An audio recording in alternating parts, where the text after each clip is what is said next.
Olympic Drive. First time natin nag-drive dito. Mabuti yung maayos sa walang traffic. You know, maraming daanan dito na malilito ka pag first time ka nag-drive. Ito para akong dito, nung nandito ako sa Coke.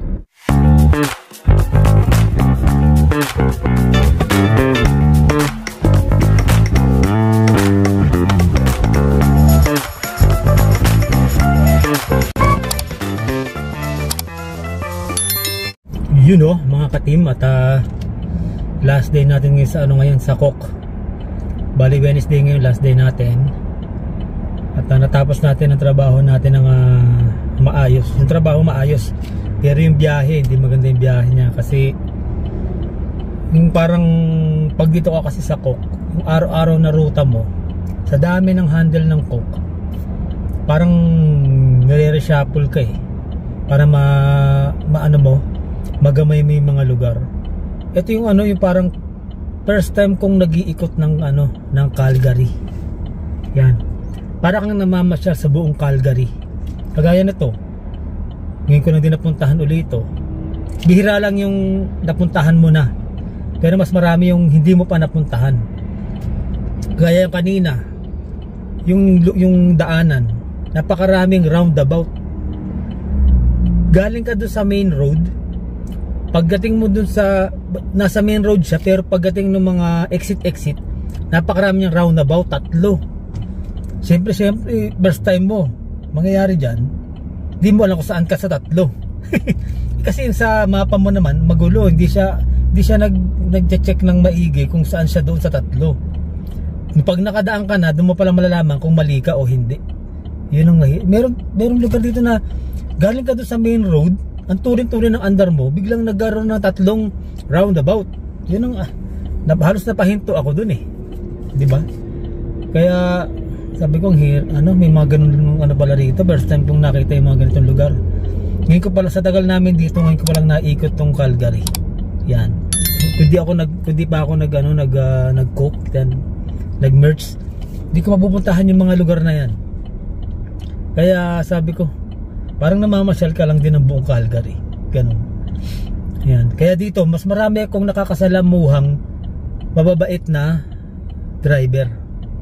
Gaya kanina. Siyempre, may mga linya yan eh. Nasa linya ka, nananahimik ka sa linya. Bigla siyang lumiliko.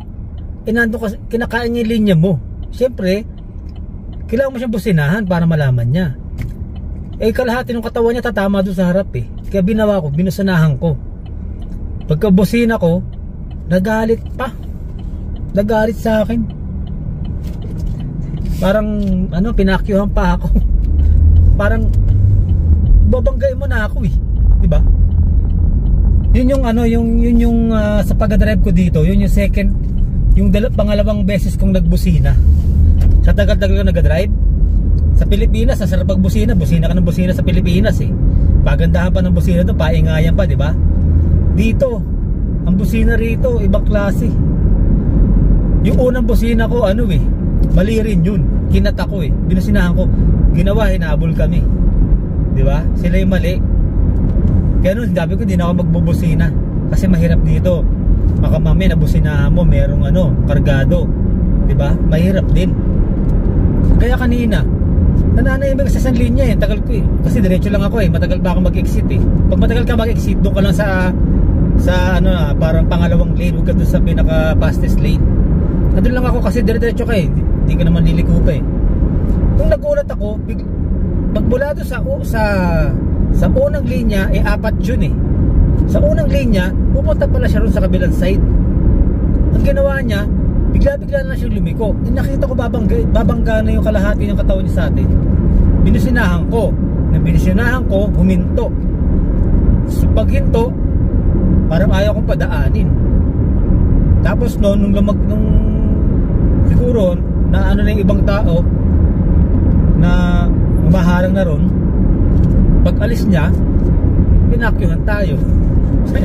Sabi ko, hayaan mo na lang yan. Kaya dito kailangan defensive driver ka at wag kang magbubusina. Pag bumbusina ka, yari ka. Yun nga talaga.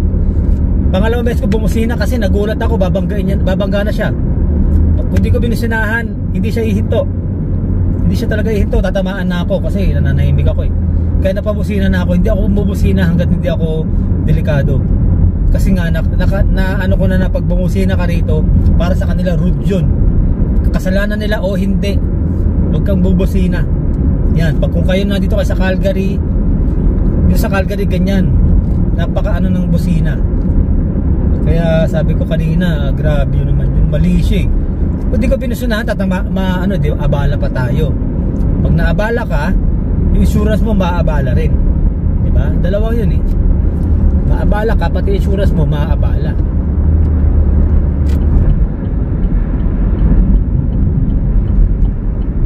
Kaya niyan, hindi tayo pinagbigyan. Nakasenyas na tayo, ayaw pa rin tayo pagbigyan. Yun ang masakit eh. Kaya kailangan ganyan, no? Ngayon ko lang nadaanan ulit ito. Nalilito ako, 3 yung lalabasan mo. Itingnan ko yung map, hindi ko siya maintindihan. Sabi ko, nakita ko north. Dito tayo sa north. Ang gulo, pakita ko sa inyo, diba? Parang merong kuweba. 3 yan eh. Sabi ko, nakita ko N, di north tayo eh. O okay naman, buti basta magawin, basahin mo na lang kung saan ka. Kasi pag nag-west ka, babalik ka ulit doon, lalayo ka na naman. Kaya ito, ang hirap nga. May traffic yata ngayon mga katiman. Yan o. Dito naman kasi minsan, alam ng traffic, ang bilis-bilis pa rin magpaandar. Saan kaya ang way nito? Tama kaya pinasukan natin? Kasi talagang ngayon ko lang nadaanan to, itong area na to. Hindi naman ako talagang kaya sabi ko sa inyo kanina, para akong namamasyal lagi. Ibang iba lagi yung napupuntahan ko. Kaya talagang matindi ang pag-asa ko doon sa mapa eh. Malaking bagay sa akin yung GPS na yan. Yan. Okay. Okay naman. Diretso naman tayo. Hindi naman sinabi ng map na bumalik tayo. Kaya tama yung napili nating lusutan. Kasi okay naman dito kahit lumagpas ka. Kaya lang iikot ka rin eh. Sayang yung oras. Dito magkamali ka rito, meron ka pa rin lulusutan. Babalik ka lang. 10 to 15 minutes lang yung susobra sa oras mo. Makakabalik ka naman. Yun ang maganda lang dito, lumagpas ka. Saan ba to? Canada Olympic Drive. O yan, first time ko lang nagpunta rito sa lugar na to. Yan, ngayon lang ako nagpunta rito. Yan o, nakikita ko lang yan eh, yung Olympic Drive na yan. Nakikita ko lang sa malayo yan eh. Ngayon nandito na ako. Yan, Canada Olympic Drive. First time natin nag-drive dito. Mabuti, maayos sa walang traffic. Yan o, maraming daanan dito na malilito ka pag first time ka nag-drive. Ito para akong dito, nung nandito ako sa Cook, lahat ng area para akong first time mag-drive. Ingat na ingat ako kasi lumalagpas-lagpas ako eh. At traffic yata dito, may ginagawa. Stony, saan ba tayo? Stony tayo. Ayun, sana mapagbigyan tayo. Stony pala tayo. Saan na yun? Ayan. Close yung So kaya tayo lulusot nito? Hindi natin alam ah. Sabi yung paliko nito. Dalawa naman yata eh. Ayun, may number. Titignan nyo rin yan. Exit number 177. Magbabasa ka rin doon sa nakasulat na green na yun. Tsaka dito sa map, titignan mo kung saan ka liliko. Mahirap eh. Ayun, doon tayo sa north tayo, north. Yan. Basta sinabi ko, titignan ko lang north lagi. Daming daanan eh. First time ko talaga to eh. Ganyan, Calgary Farmers Market. Yan, di ko ba napuntahan yan? Meron pala rito. Yan yung na yun, makakati mo yung building na yun. Calgary Farmers Market. Parang sa sa Cubao. Di ba sa Cubao meron yung Farmers Market? Sa Pilipinas. Traffic dito sa O dito kaya pala kulay pula sa sa mapa, traffic. Yan lang ang nakaka-traffic dito, yung mga ganyang may ginagawa. Kaya ako yung ganyan, pag yung pinagbigyan ako, kumakaway ako para pasasalamat. Meron mga ganyan, pag ibigyan mo, wala lang, magagalit pa sa'yo. Yan, pag pinagbigyan ka, ay pasalamat ka na lang, kaway ka na lang. Dito sa pinaka-salaminagan, makikita naman nila yan. Yan, okay. At ano oras tayo makakarating sa bahay? Mga quarter to 4:30 nasa bahay na tayo. Okay, let's go. At baka maligaw-ligaw pa ako. Nakauwi na tayo. Pero wala yung wala yung sasakyan ni Ste. Siya yung nagsundo kay Shakira. Kay Shakira tsaka si Martin. Hindi ko na nadaanan kasi ang layo ng biyahe ko. Minsan pagka aabot ako ng pag-out ni Shakira, ako'y sumusundo. Pero ngayon sabi ko hindi ako aabot, maghihintay na matagal si Shakira. Yung kababalik lang natin, 3 o'clock yun si Shakira anong oras na? Magka 5 o'clock na. Tsaka ang lamig. Suot ako paglabas ko, ang lamig. Tapos yung niya. Ayan grabe ang lamig galing tayo sa pawis tapos ang lamig-lamig. Ayan lakas pa ng hangin. Grabe Tapos yung ulan niya parang parang 50-50 snow na may tubig yung niya. Ayan di ba? Sobrang tahimik ang lamig. Tara, pasok tayo sa loob. Mahirap na. Hindi ko muna isasara yan. Check muna natin kung saan sila nagpunta. Baka lumakad na lang, diretsong lakad na yung mga yun Kahapon pa nagayayain, kaya lang pinamad lang kami. Pero ang lamig ngayon, grabe.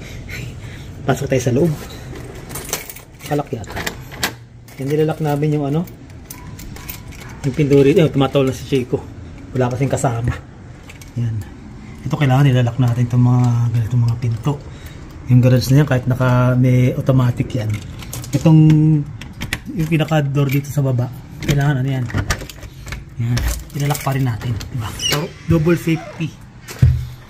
Yan. Ito yung mga gamit natin. Kaya lang, pasok mo tayo. Lakas ang hangin. Grabe yung lamig. Tignan natin yung yung mga alaga natin. Baka nagkalat na ron. Ako, patay tayo dyan. Baka kung ano nang ginawa ng mga yun Pag naiiwan yung mga yan, ang hirap. Ang ganyan. Pag tingin mo, kalat-kalat dun. Lalo si Winnie. Si Winnie, alam niya pag walang tao, yung buong sala, maglulupas ayan dun. Kaya pag tingin mo, puro balahibo niya. Huwag naman sana. Sana sindali pa lang silang umano. Tignan natin sa loob. Baka itong mga asong ko nung ginawa rito Ay, bisa magpapahinga tayo Maglilinis pa tayo. Uy! Ay, kumusta rito?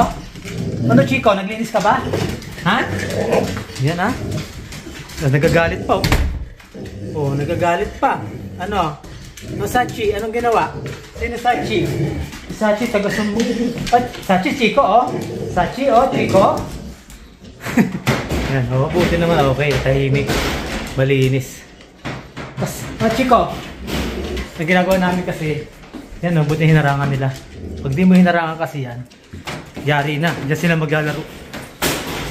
Check muna natin itong mga yung mga gamit natin, tapos check natin kung ano makakain natin.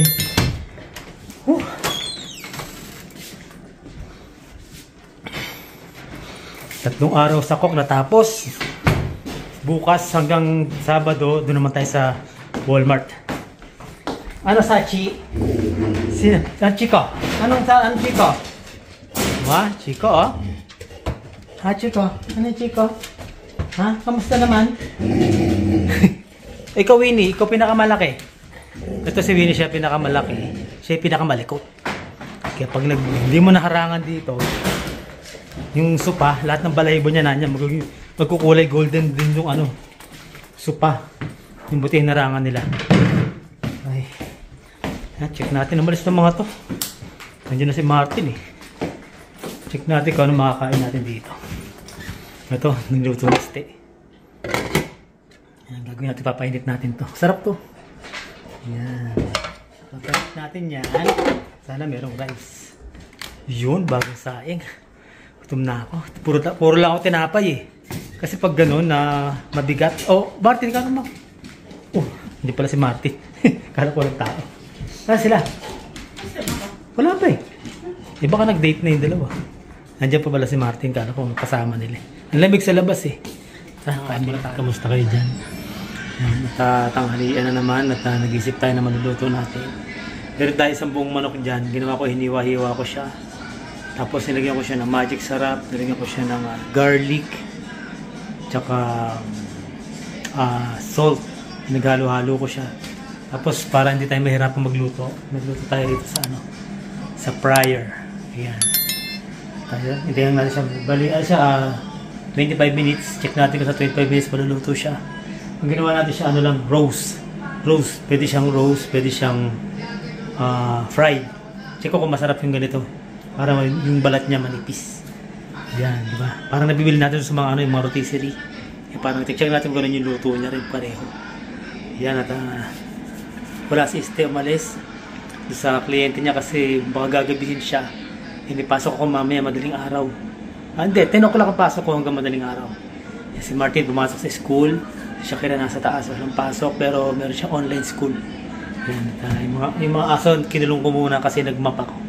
Medyo para mainis tayo sa mga team at papasok na tayo sa trabaho. Dito naman tayo sa sa Walmart. Overnight tayo. 10 o'clock hanggang 8:30 tayo. Pasok na tayo sa loob. First day natin ngayon. Let's go. Tingnan natin ang ID. Pasok tayo sa loob.